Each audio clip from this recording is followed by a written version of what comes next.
그리스도의 승천이 우리에게 주는 유익을 유리문답 강의 49문을 통해서 함께 생각을 해보도록 하겠습니다. 하늘에 오르신 그리스도에 관한 교리는 예수께서 하늘에서 무슨 일을 하고 계시는지를 성도에게 분명하게 설명해 줍니다.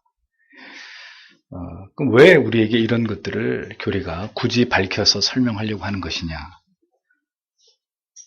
우리가 예수 그리스도에 관해서 우리가 믿고 고백해야 될 지식은 이 땅에서의 그리스도의 생애만이 전부가 아니고 하늘에 오르신 그리스도께서 우리를 위해서 지금 무엇을 하고 계시는지를 아는 것까지를 포함시켜야 되기 때문입니다.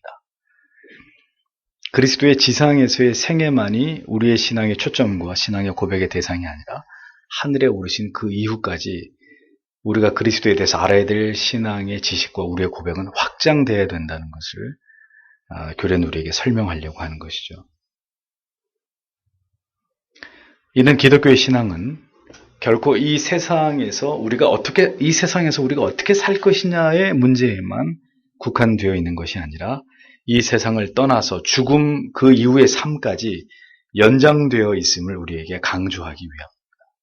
우리의 관심은 이 세상에서 어떻게 살아갈 것이냐를 넘어서서 그리스도께서 죽으신 이후에 하늘로 올라가셔서 하나님의 보좌 우편에 앉아 계시는 것까지를 성경이 말씀하고 우리가 신앙의 고백 속에서 예수 그리스도가 하늘로 올라가셨다는 것을 고백하는 것처럼 우리도 이 땅에서의 주어진 우리의 인생이 전부가 아니라 우리의 이 땅에서의 인생은 죽음 이후에 또 다른 생애로까지 연장되어 있다는 의식을 우리에게 늘 갖도록 하기 위해서 교리가 이 부분을 우리에게 설명하고 있다는 겁니다. 눈에 보이는 이 세상에서의 삶의 모든 어떤 주제에서 벗어나지 못하는 사람은 진정으로 자신의 구원의 문제에 관해서 안심할 수 있는 상태에 있는 사람이 아니라는 거예요. 다시 말씀드려요. 눈에 보이는 이 세상의 모든 주제들에 대해서만 집착하고 그것에만 몰두하는 사람들은 정말 자신의 구원의 문제, 자기의 영혼의 문제까지 깊이 생각하고 살아가고 있는 사람이 아니라는 거죠. 그 구원의 문제에 대해서 안심할 수 있는 상태에 있는 사람이라고 보기 어렵다는 거예요. 구원받은 사람은 시간이 지나갈수록 하나님의 말씀에 탁월한 진리를 깨달을수록 이 땅에서의 삶보다는 저 세상에서의 삶에 대해서 더 많은 관심이 가고 그 세상에서 우리가 누릴 삶에 대해서 더 집중하게 되고 그것을 더 그리워하게 마련입니다. 삶의 무게중심이 성경적인 신앙의 뿌리 내려져 있는 사람일수록 이 땅의 것에서 하늘의 것으로 중심이 이동하게 된다는 뜻입니다. 예수를 아무리 오래 믿어도 그래서 당신 자식 서울대학교 들어갔어? 당신 올해 수입이 10억이 100억이 늘었어? 이런 것들 가지고 이야기하는 건 너무 유치한 거라는 거죠. 하늘에 오르신 예수 그리스도께서 우리를 위해 무슨 일을 하고 계시며 그분의 승천의 의미가 우리에게 무슨 유익이 되는지를 우리가 깊이 이해할 때 우리는 이 사실을 통해서 이 세상이 나에게 줄 수 없는 풍성한 위로와 소망을 얻을 수 있다는 것입니다. 성경은 자주자주 우리의 관심의 초점을 그래서 이 세상에서 하늘나라로 이동시키기 위해서 노력하고 있는 것을 우리에게 보여줍니다. 이러한 성경의 노력을 우리가 절대로 가볍게 여겨서는 안 돼요. 성경은 자꾸 우리의 시선을 자꾸 위를 향하게 만들죠. 왜 그렇게 하느냐는 거죠. 왜 예수를 믿고 이 땅의 것들에 더 열정을 가지고 살아가게 하고 이 땅에서 누리는 것들에 더 관심을 갖게 하는 게 아니라 믿음이 깊어지면 깊어질수록 심지어 사도 바울은 나는 빨리 너에게서 벗어나서 주님께로 가고 싶다. 왜 이런 고백을 우리가 성경을 통해서 우리로 하여금 듣게 하냐는 거죠. 결국 신앙이 성장하면 성장할수록 그의 영혼의 무게중심이 어디로 이동하는지를 성경이 보여주려고 한다는 거예요. 그것이 바른 믿음을 가진 사람의 지향점이고 그가 바른 믿음으로 올바르게 그의 믿음이 성장해 가고 있다는 뚜렷한 표식이기 때문에 그런 말씀들을 놓치지 않는 거예요. 우리는 반드시 우리에게 죽음이 찾아오고 있다는 것을 알아야 되고요. 그 이후까지 우리의 삶이 연장되어 있다는 사실을 반드시 확신하는 사람들이 되어야 됩니다. 하이델베르크 요리문답 49문에서는 그리스도의 승천하심이 우리에게 주는 유익을 세 가지로 설명합니다. 첫 번째, 그리스도는 우리의 대언자, 즉 중보자로서 하늘에서 우리를 위해 하나님 아버지께 간구하고 계신다. 이렇게 진술하고 있습니다. 우리가 신앙을 가지고 이 세상을 살아가는 동안에 절대로 잊지 말아야 될 사실은 우리를 위해서, 저와 여러분들을 위해서 그리스도께서 간구하고 계신다는 거예요. 그분이 하늘에서 그냥 계시는 것이 아니고요. 간구하고 계신다고 했습니다. 이 세상에 우리를 목자 없는 양떼처럼 내버려 두는 것이 아니라 끊임없이 우리를 위해서, 우리를 대신해서 하늘에 오르신 주님께서 지금도 기도하고 계신다고 성경은 말씀하고 있습니다. 오늘 본문에 이르기를 그런 하나님 우편에 계신 자요 우리를 위하여 간구하시는 자시니라. 간구하시는 자, 기도하고 있는 자다. 기도하고 계시는 분이다. 이렇게 얘기를 합니다. 그리스도께서 나를 위해서, 우리를 위해서 기도하신다는 건 뭘 의미하죠? 하늘에 오르신 주님께서 여전히 여러분들의 영혼에 대해서 지대한 관심을 가지고 계신다는 거죠. 여러분 한 분 한 분의 이 땅에서의 삶에 대해서 주님께서는 아주 깊은 관심과 애정을 가지고 계신다. 삶의 모든 순간에서 우리가 겪고 있는 모든 일들을 주님께서는 다 알고 계시고, 그래서 우리의 삶 속에서 힘들어할 때마다, 지칠 때마다, 괴로워할 때마다, 홀로 눈물 지을 때마다 여전히 우리를 위해 그분이 중보하고 계신다는 겁니다. 잊어버리지 마세요. 중보라는 단어는 죄인들 따위가 함부로 쓸 수 있는 문제가 아니에요. 사용할 수 있는 단어가 아니에요. 에? 지각 없는 교회에서 중보기도팀, 중보기도, 중보 어쩌고 저쩌고. 죄인이 죄인을 어떻게 중보합니까? 에? 그런 말 같지 않은 소리들이 어디 있어요. 우리를 위한 유일한 중보자는, 중보라는 단어 자체는 예수 그리스도의 전유물입니다. 그리스도만이 우리를 위해서, 이 중보라는 단어, 가슴 뛰는 단어예요. 그분이 나를 대신해서, 나를 위해서 하나님께 대신 아뢰고 있다. 나를 위해서, 나 같은 죄인을 위해서, 나같이 연약하고 부족하고 쉬 무너지고 뒤로 물러나게 좋아하는 나를 위해서, 나를 버리지 않고 그분이 나 때문에 오늘도 하나님 아버지께 기도하고 계신다. 지대한 관심이 우리에게 있다는 것입니다. 우리가 기쁜 일을 당하거나 슬픈 일을 당할 때도, 많은 사람들에게 둘러싸여서 우리가 아주 즐거운 시간을 보낼 때도, 혹은 홀로 있어서 견디기 힘든 고독과 싸우고 있을 때조차도 주님은 우리와 함께 하시고 우리의 영혼을 위해서 간구하고 계신다는 걸 절대로 잊어버리시면 안 됩니다. 고난이 엄습할 때 사람들이 정말 힘들어하는 이유는요, 나의 이 고난을 아무도 알아주는 이가 없다고 느끼기 때문입니다. 그래서 군대 가면 외로운 거예요. 군대 가면 세상에 외로운 이가 나 하나뿐이라고 느낄 때 그 고독으로 인한 고통은 배가 되는 것입니다. 성도를 할지라도 그리스도께서 오늘도 나와 함께 하시고 그의 오른팔로 나를 붙잡아 주고 계시고 오늘도 부족하고 어리석은 나를 위해서 그분이 나를 위해 기도하고 계신다는 사실을 알게 될 때 어떻게 됩니까? 우리는 뒤로 물러나지 않고 낙심과 절망에 빠질지라도 다시 거기서 일어나게 되는 거예요. 그러므로 이 땅에서 살아가는 동안 우리가 기억하고 있지 말아야 될 것은 우리는 절대로 혼자가 아니다라는 것입니다. 오늘도 나보다 나를 더 잘 아시는 예수 그리스도께서 나를 위해 기도하고 계심을 믿고 주님을 바라보면서, 오전에도 말씀드렸죠. 주님을 바라보면서 모든 고난과 시련을 이겨나가는 믿음의 사람이 되어야 된다는 겁니다. 자주 말씀드렸습니다. 여러분 자신을 바라보지 마세요. 내 자신을 바라보면 답이 나오지 않아요. 내 자신에게 실망할 수밖에 없습니다. 현실을 생각하지 마십시오. 현실 속에는 절대로 답이 나오지 않습니다.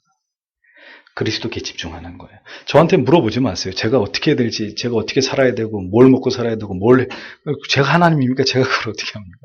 제가 여러분들에게 드릴 수 있는 말씀은 주님을 의지하십시오. 주님께 간절히 기도하십시오. 하나님의 말씀을 붙드십시오. 당신의 하나님과의 관계가 밀착되면 밀착될수록 당신이 어떤 삶을 살아야 될지는 그분이 알려주시고 인도해 주시고 가르쳐 주십니다. 그게 해답입니다. 제가 드릴 수 있는 말씀이 전부.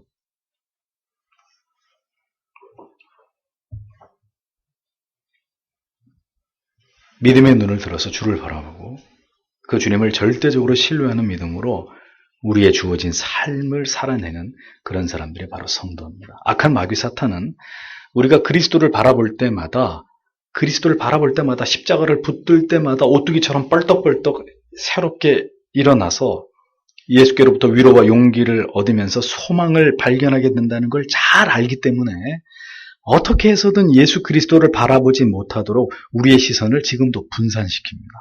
하늘을 향해 고정되어 있었던 우리의 시선을 자꾸 끌어내려서 이 땅의 것들을 보게 만듭니다. 우리로 넘어뜨리게 하고 우리를 유혹하는 것들을 쉬지 않고 우리 앞에 펼쳐놓습니다. 그게 마귀가 하는 짓들이에요. 저는 오늘도 여러분들에게 중요한 말씀을 드립니다. 성경을 읽지 않는 그리스도인들, 중고등부 친구들 잘 들으세요. 주일학교 친구들. 잘 들어야 돼요. 성경을 읽지 않는 그리스도인들. 한마디로 여러분들이 하나님을 사랑한다고 말하는 건 새빨간 거짓말이에요. 하나님은 절대로 여러분들의 새 체육 끝으로 성경을 전혀 읽지 않으면서도 하나님 주님 사랑합니다. 믿지 않으세요. 그런 말에 속아 넘어가 주시는 하나님이 결단코 아니십니다. 하나님의 말씀을 알기 원하고 그 말씀을 깊이 묵상함으로 그 속에서 영혼의 생수를 길러 마시기를 게을리하는 사람들, 그 사람들은 결코 세상이 주지 못하는 은혜와 깨달음과 위로와 깊은 어떤 찔림을, 영혼의 찔림을 죽을 때까지 경험하지 못하게 될 것입니다.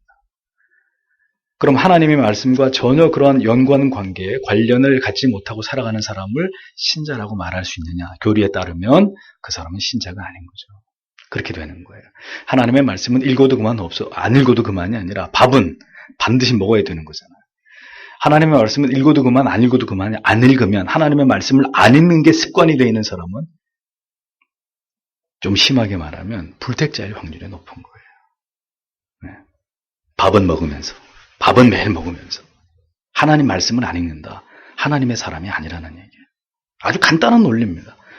하나님 말씀 전혀 안 읽으면서도 나는 하나님의 사람이야, 나는 천국가, 누구 마음대로요. 그런 그런 기독교가 어디 있어요? 하나님의 말씀에 그런 말씀이 어디 있어요? 성경을 읽지 않는 그리스도인들, 하나님을 절대로 사랑하지 않는 사람들입니다. 하나님 말씀을 알기 원하고 그 말씀을 깊이 묵상함으로 그 속에서 영혼의 생수를 얻어 마시는 사람들. 그 위험한 자리에서 속히 벗어나지 않는 한 그런 분들이 확신하는 천국은 절대로 그들을 반겨주지 않을 것입니다. 성경 속에서 그리스도의 아름다우심을 사랑할 수밖에 없는 아름다운 그리스도를 만나지 못하는 사람, 진리의 말씀 안에서 정말 하나님이 위대하시다, 그분을 내가 사랑할 수밖에 없다, 그리스도에겐 찬란한 아름다움이 누구와도 견줄 수 없는 찬란하신 아름다움이 있으시다 라는 것을 진리의 말씀 안에서 만나지 못하는 사람, 체험하지 못하는 사람, 그리스도의 사람일 수 없고 성도라고 말할 수 없어요. 목사님, 제가 믿은 지 얼마 안 돼서 그러는데 예외죠. 믿은 지 얼마 안 된다, 상관없는데 10년, 20년, 30년을 교회 다니고 성경을 읽었다고 하는데 이 성경 속에서 하나님의 아름다우심을 발견하지 못하고 그리스도와 사랑에 빠지지 못하는 사람은 둘 중에 하나입니다. 그 사람이 그리스도를 사랑하고 있지 않든지 그리스도가 그를 사랑하고 계시지 않든지. 사랑하면 뭘 합니까? 연애 편지를 씁니다. 그리고 그것을 간직하죠. 꺼내서 읽습니다. 그리고 자기만이 아는 행복을 느끼는 거죠. 하나님의 말씀이 신자에게 그와 같아야 되는 거죠. 우리가 진정으로 그리스도를 사랑하고 있느냐? 사랑에 빠진 사람들을 보세요. 서로를 바라보는 눈빛을 보세요. 그들의 떨리는 음성을 들어보세요. 발갛게 상기된 얼굴들을 보세요. 그리워하고 또 그리워하고 하루 종일 함께하고도 떨어지고 싶어하지 않는 그 사람들을 보란 말입니다. 사랑에 빠진 사람들의 모습입니다. 여러분들이 그렇게 그리스도와 사랑에 빠진 자인가? 물어보라는 거죠. 여러분 자신에게. 그렇게 그리스도를 사랑해 본 적이 있는가? 내 삶에서 가슴 뛰는 그 사랑으로 그분을 사랑하고 그 말씀을 사랑하고 그분에게 속삭이는 그 시간을 사랑하는 우리는 그런 사람들인지를 물어봐야 되는 것이 뭐가 그리스도를 향한 사랑이에요? 히브리서 3장 1절은 그러므로 함께 하늘의 부르심을 입은 거룩한 형제들아, 우리의 믿는 도리의 사도시며 대제사장이신 예수를 어떻게 하라? 깊이 생각하라. 히브리서 12장 2절, 믿음의 주여 또 온전케 하시는 예수 그리스도를 바라보라. 우리에게 말씀하고 있는데도 우리는 바라보라. 저는 그 앞에 있는 즐거움을 위하여 십자가를 참으사 부끄러움을 개의치 아니하시더니 하나님 우편 보좌에 앉아 계시느니라. 이렇게 말씀하고 있습니다. 그러니까 성경은 온통 그리스도만을 생각하고 바라보라고 우리에게 말씀하고 있는데도 우리는 그리스도를 바라보기는커녕 거들떠 보지도 않고 세상을 바라보고 즐거워하고 눈웃음을 칩니다. 기가 막힌 일들이 교회 안에서, 우리 안에, 성도 안에서 벌어지고 있습니다. 성경은 그렇게 재미없어 하는 분들이 TV 보면서, 개그 콘서트 보면서 박장대소하고 떼굴떼굴 구르죠. 난 하나도 재미없던데. 예? 세상에 이런 거를 성도님들을 보고 재미있어 하시는구나. 예? 참 막 비애감이 들던데. 그리스도를 생각하고 그리스도를 바라보는 것. 성도가 세상을 이기며 살아가는 첩경이 바로 여기에 있는 것입니다. 세상을 이겨야지. 백날 해보세요. 세상을 이길 수 있나. 내가 이 유혹을 이길 거야. 혀를 깨물고 말이야. 내가 이번에는 아무리 해보세요. 그게 되나. 우리의 능력은 우리의 의지에 있는 것이 아닙니다. 우리가 그리스도에게 다가갈 때, 하나님의 말씀에 다가갈 때, 하나님과 무릎 꿇음을 통해서 그의 능력을 공급받는 시간이 우리의 삶 속에 많아질 때 그것이 우리에게 승리를 주고 유혹을 뿌리치게 하는 원동력이 되는 거지. 내가 그렇게 살아야지 하고 두 주먹을 불끈 쥐고 내일 아침엔 새벽기도 일어날 거야 해보세요. 절대로 안 된다니까. 어제까지 세상에서 재밌게 살던 사람이 오늘 주일날 설교 듣고 은혜 받았다고 월요일부터 기도할 거야. 되냐고요? 안 되죠. 안 된단 말이에요. 주님과 깊어져야죠. 그리스도를 바라봐야죠. 그리스도를 묵상해야죠. 그리스도는 분명히 오늘도 저와 여러분들을 위해 기도하고 계십니다. 누가 그렇게 우리를 위해 기도할 수 있을까요? 그 기도가 있어서 죄악으로 달려가던 영혼이 어느 날 깊이 마음을 뉘우쳐서 돌이키고 그 길에서 돌아오는 것입니다. 그분의 우리를 위한 간절한 기도가 있어 모든 것을 그만 포기하고 뒤로 물러가려고 했던 우리가 하나님의 말씀에 사로잡혀서 다시 희망을 발견하고 철저한 회개를 통해서 다시 일어서게 되는 능력을 얻는 것입니다. 그분의 간절한 기도가 있어서 오늘도 생명이 연장되어서 기적처럼 병원을 퇴원하는 자가 있고 기가 막힌 웅덩이와 구덩이에서 건짐을 받는 역사가 일어납니다. 또 그런 일이 있지 않다 할지라도 고통스러운 병석에서 몇 개의 주사기를 꽂고 오늘 죽을지 내일 죽을지 알지 못하는 다른 사람이 봤을 땐 참 꺼져가는 불꽃처럼 보이는 그런 생명이라도 주님의 손에 붙들려서 형언할 수 없는 감격과 기쁨 속에서 죽음을 맞이하는 이 기가 막힌 신비를 누리게 되는 거예요. 사방이 막힌 것 같은 어려움 속에서도 다시 길이 열리는 놀라운 은혜를 체험하고 또 사방이 꽉 막혔다 할지라도 나는 이제 죽었네 하고 절망하지 않고 그 사방이 막힌 어둠 속에서도 한 줄기의 빛이 그 영혼을 비춤을 느끼면서 그 칠흑같이 어두운 감옥 속에서도 찬양을 부르고 그 두려움과 외로움을 이겨내는 그것이 신앙인의 모습, 예수가 이 안에 있는 사람들의 모습입니다. 그분이 우리를 위해 기도하고 계시기 때문에 우리가 기도하지 못할 때조차도 우리를 위해 기도하시는 그리스도, 우리는 그렇게 이 땅에서 떠나게 되는 그날까지도 그리스도의 지원을 받으면서 성도의 견인이 이루어져 가고 있다는 사실을 잊어버리면 안 됩니다. 다만 그 사실을 알고 진실된 마음으로 예수여 나를 불쌍히 여겨주시고 부디 이 자리에서 벗어나서 이제는 진정으로 주를 위해서 살게 하옵소서라고 기도할 때 더 큰 은혜를 받게 된다는 것을 여러분들은 기억하셔야 됩니다. 그리스도를 시험하고 있는 어리석은 미련한 자들이 되지 마십시오. 나를 위해서 기도하고 계신다고 하니 조금 더 이렇게 좀 죄를 지으면서 세상에 살아가도 괜찮겠지. 나를 위해서 그분이 기도하고 계신다니까. 조금만 더 이 세상에서 이렇게 누리다가 즐거움을 맛보다가 그리고 곧 돌아가면 될 거야. 이렇게 생각하고 자기를 기만하고 계시는 분들이 계신다면 기억하십시오. 돌아오게 하십니다. 맞아요. 여러분들이 택한 하나님의 백성이라면 돌아오게 하십니다. 반드시 여러분들을 사랑하시는 주님께서 돌아오게 하시지만 그냥 돌아오게 하진 않습니다. 여러분들의 눈에서 피눈물이 흐르는 고통이 있고서야 여러분들은 다시 돌아오게 될 것입니다. 그리스도께서 우리를 위해 기도하고 계심을 통해서 우리가 깊이 생각해 보아야 될 또 하나의 중요한 주제가 있습니다. 그게 뭘까요? 뭘까요? 기도의 중요성입니다. 주께서는 이 땅에 계실 때도 온통 기도의 생애를 사셨던 분이셨습니다. 성경을 읽으면서 우리가 가장 의아하게 생각해야 될 부분이 있다면 왜 예수 그리스도께서 그토록 기도에 혼신의 힘을 다하셨을까 하는 점입니다. 하는 점이어야 합니다. 전혀 기도하실 이유가 없으신 주님은 이 땅에 육신으로 계시는 동안에 그렇게 기도에 전념하셨고 보다 간절히 기도해야 될 우리는 여전히 가장 작은 시간만으로 형식적으로 기도할 뿐이니 언제? 밥 먹는 시간. 참으로 우리가 깊이 생각해 봐야 될 부분이 아닐 수 없는 거예요. 하늘에 오르셔서까지 기도하고 계시는 그리스도를 생각해 보십시오. 뭔가 우리에게 중대한 진리를 그분이 우리에게 전하고 계신다는 느낌을 받지 않습니까? 하늘에까지 가셔서 하나님 우편에 계시면서까지 우리를 위해 기도하고 계시는 그리스도. 우리에게 어떤 메시지를 주려고 하는 걸까요? 기도는 우리의 신앙의 전부라는 거예요. 시간 있으면 하는 게 아니고요. 생각날 때만 하는 게 아니고요. 기도는 여러분들의 삶의 전부입니다. 여러분들의 신앙의 전부입니다. 하늘에서조차 우리를 위해 성부께 기도하고 계시는 그리스도에 관한 교리를 들으면서도 우리가 기도하지 않는다면 차라리 밥을 굶어서 그냥 죽는 게 낫단 말이죠.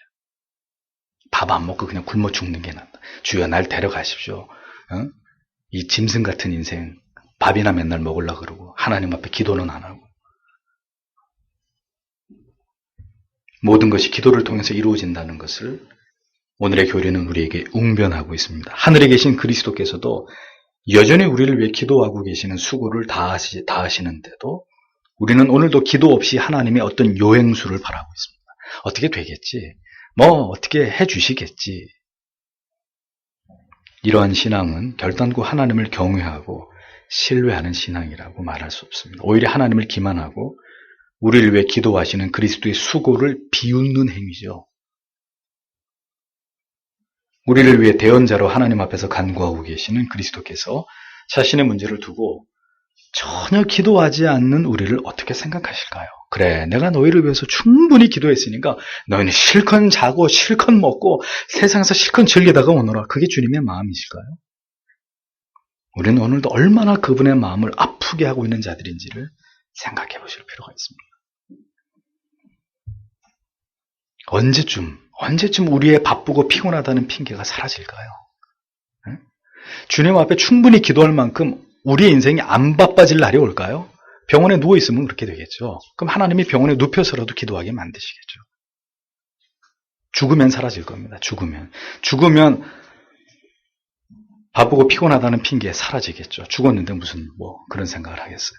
그럼 차라리 죽여달라고 해야 되나요? 하나님 앞에 죽여주세요. 이렇게 기도해야 되나? 우리의 기도 생활을 깊이 돌아볼 필요가 있습니다.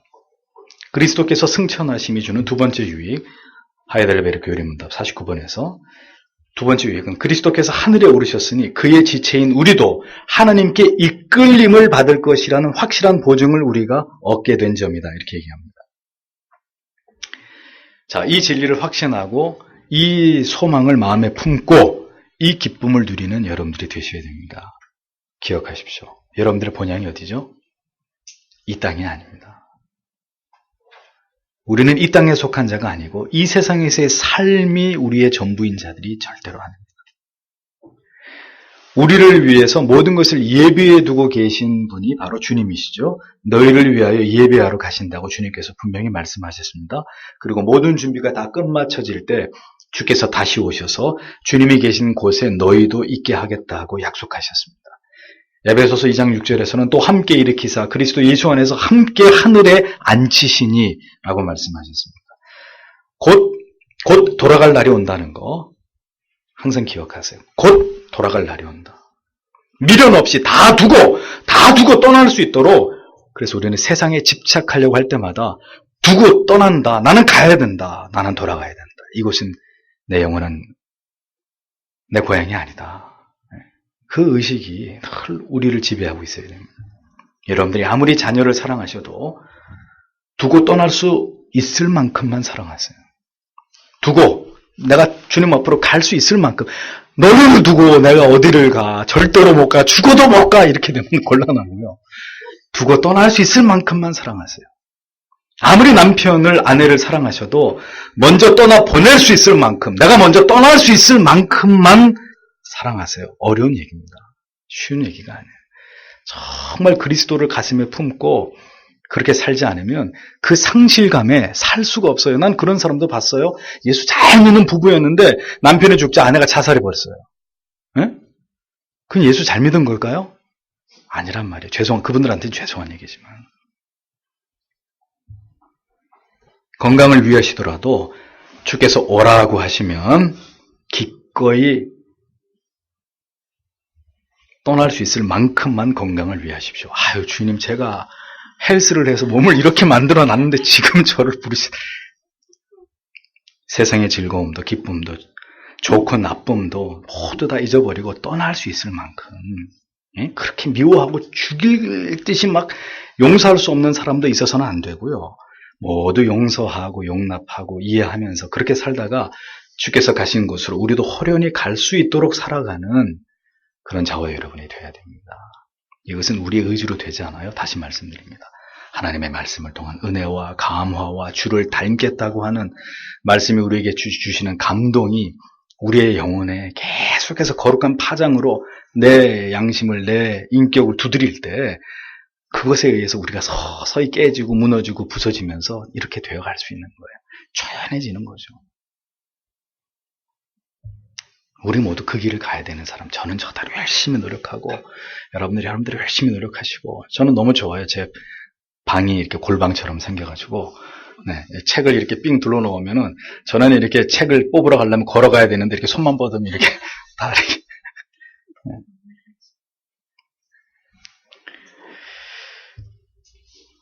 그렇다고 해서 현실에 대해서 그런 무책임하고 불성실하고 염세주의적인 삶을 살라는 것이냐? 아닙니다.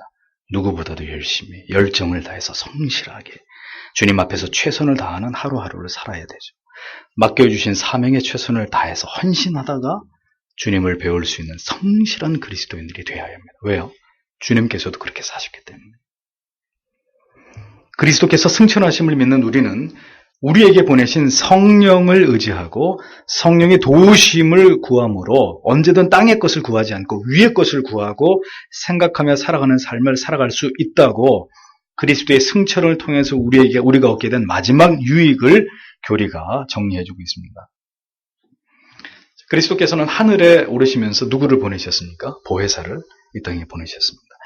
이제는 성령 하나님을 의지하고 성령의 도우심으로 성령 하나님과 친밀함을 통해서 세상을 이기고 믿음을 가지고 세상을 압도하는 삶을 살아가도록 예수 그리스도께서는 우리를 중보하시고 우리를 실질적으로 도우시는 역할을 성령께 위임하셨습니다. 따라서 우리가 성령께 즐겨 복종하면서 성령의 뜻에 순복할 때 우리는 이 땅의 모든 가치들에 대해서 초연할 수 있고 더 힘써 신령한 가치를 쫓아 살아가는 성령으로 충만한 세상에서 살아가나 세상에 감당할 수 없는 세상의 모든 것에 초연한 그리스도인들이 되어져 갈 수 있는 것입니다. 세상에 살아가나 하늘을 생각하고 그리워하면서 살아가는 이들, 그들이 바로 그리스도인들입니다. 주님이 내 안에 가득하고 성령이 내 안에 가득하고 다 필요 없어요. 하나님의 말씀이 내 안에 가득하면 그런 삶이 사라지는 것입니다. 주의 은혜로.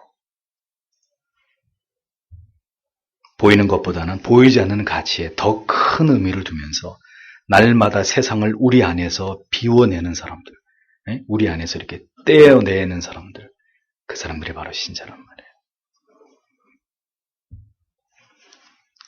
아인슈타인이 그랬다 그러잖아요. 똑같은 옷 5벌을 옷장에 넣어놓고 똑같은 옷 5벌.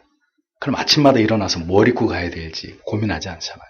그래서 저는 이 옷을 유니폼으로 한 거예요. 뭐 어떤 넥타이를 매요? 오늘 어떤 양복을 입고 그냥 맨날 1년 360일 검은 넥타이, 검은 양복. 그런 거 신경 쓸 필요가 없잖아요. 뭐든지 이렇게 간단하게 만들어야죠. 우리의 삶 자체를 간단하게. 우리 안에 여전히 세상을 사랑하는 마음이 있습니다. 제 안에도 있습니다. 그 마음에 때때로 성령과 충돌을 일으키면서 우리의 마음의 평강을 깨뜨리는 것을 우리는 경험합니다. 세상을 사랑하면 안 되죠. 세상의 아름다운 것들을 추구하지 마십시오. 그런 것들을 유혹이라고 여겨야 됩니다. 여기에 이사 오면서 걱정인 거예요. 여기 길만 건너면 저 별천지가 있으니까 또 그래서 아까 물어본 거 오늘 청년들 공부 어디서 했습니까? 안 그래도 걱정이 돼서 저쪽으로 넘어갈까 봐. 세상의 아름다운 것들을 유혹이라고 여기고 하나님이 우리에게 허락하시지 않은 것이라고 여겨야 되는 것입니다. 그걸 얻으려고 하지 마세요. 얻으려고 하니까 하나님이 막으신 금단의 열매를 손을 뻗게 되는 거죠. 그 열매를 향해서. 때때로 우리에게 좋은 것을 주시기도 하시는 하나님이십니다. 그렇게 우리를 위로하시기도 하시고 하나님의 뜻을 쫓아서 하나님의 나라를 구하는 자들에게 때때로 이 땅에서 아름다운 것을 선물로 주실 때도 있습니다. 그것은 우리가 힘써 하늘의 가치를 추구할 때 그렇습니다. 다 필요 없고 주여 복 주시옵소서. 그건 절대로 아니죠. 기복주의는 저는 이단이라고 생각한다고 말씀드렸죠.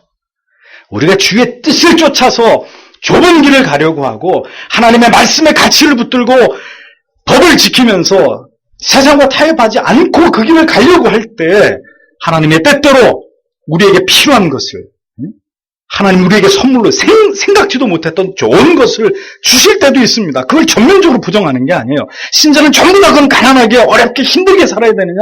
그건 물론 아닙니다. 썩지 않을 것을 위해서 진력하며 살아갈 때 하나님이 여러분들에게 주시는 작은 보상이 분명히 있어요. 그러나 잊지 마십시오. 가장 좋은 것은 주와 함께 영원히 거할 하늘에 내가 오르게 될 것이라는 것. 그게 가장 좋은 거예요, 우리에게. 그 가치가 점점 더 커져야 점점 더 아름다워져 가고 점점 더 그 가치가 위대해져 가야 점점 더 화려해져 가는 세상 속에서 여러분들의 믿음을 굳게 지킬 거 아닙니까? 그 가치가 점점 커져 보여야 그렇잖아요. 그 반대가 되면 어떡하겠어요? 다 교회를 떠나고 세상으로 배도하고 흘러가 버리겠죠. 믿음을 다 팔아서 세상의 품에 기어이 안기게 되는 배도를 저지를 수밖에 없게 되지 않겠습니까? 세상에서 살아가되 세상을 닮으려고 해서는 안 됩니다. 그러면 반드시 우리는 죽게 되어 있습니다. 우리의 영혼은 결국 숨을 거두게 되어 있습니다. 로마서에서 육신대로 살면 반드시 죽을지니 뭐가 죽는다는 거예요? 우리 영혼이 하나님과 단절되어 버린다는 거예요. 하나님과의 모든 교제는 소멸될 수밖에 없습니다. 치명적인 아름다움 뒤에는 우는 사자처럼 삼킬 자를 두루 찾고 있는 사탄 마귀가 여러분들의 영혼을 노리고 있다는 것을 잊어버리면 안 됩니다. 하늘에 오르신 그리스도, 우리도 주를 따라서 그 하늘에 오르게 될 날이 반드시 도래한다는 것 기억하시고 성령을 쫓아 행하시고 날마다 우리의 육신을 쳐서 복종시키는 삶을 살아가기에 힘쓰시고 그것이 가능하려면 물리적으로나 영적으로나 그리스도와 예배와 성경과 기도와 신자의 아름다운 영적인 교제와 멀어져서는 안 되는 거예요. 멀어져서는.